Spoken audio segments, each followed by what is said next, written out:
सत्य अंतर्मनाचा वेध घेणारे news channel star city one. राज्यातील आणि देशातील राजकीय घडामोडी पाहण्यासाठी आणि इतरही बातम्या पाहण्यासाठी सबस्क्राइब करा स्टार सिटी वन।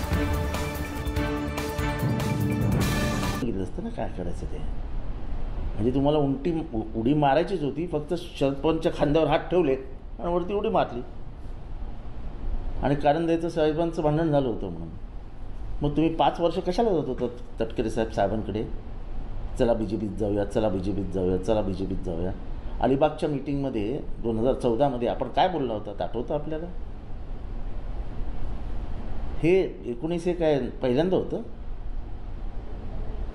तुम्ही किती वेळा सांगितलेलं चला बीजेपीत जाऊया, चला बीजेपीत जाऊया?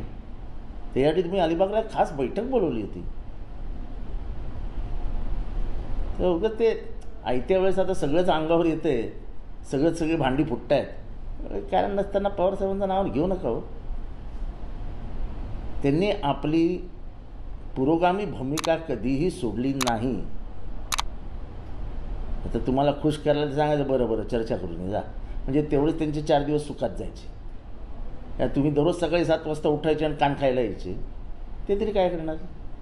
तुम्हाला आठवत असेल आपल्या पुण्याला एक बैठक झाली होती त्यांच्या घरात, आम्ही सगळे असे बसलो होतो आणि 3 जणांच्या 3 खुर्च्या अशा लागल्या होत्या। आम्ही जे असे बसलो होतो ते सगळे पवारसाहेबांना सांगत होतो, नाही साहेब आपल्याला बीजेपीवर नाही जायचं। मी कोणाचं नाव घेत नाही कोण बसलेले होते, आणि तुम्ही तिघं कोण बसले होते हे तुम्हाला आठवा जरा, तुम्ही काय सांगत होतात? म्हणजे हे सगळं घडण्याच्या आधीचं मी सांगतो, 14ची निवडणूक 19ची निवडणूक झाल्यानंतर आता तुमच्या मनासारखं झालं नाही म्हणून शरद पवार वाईट, तर ठीक आहे, ते वाईट आहेत।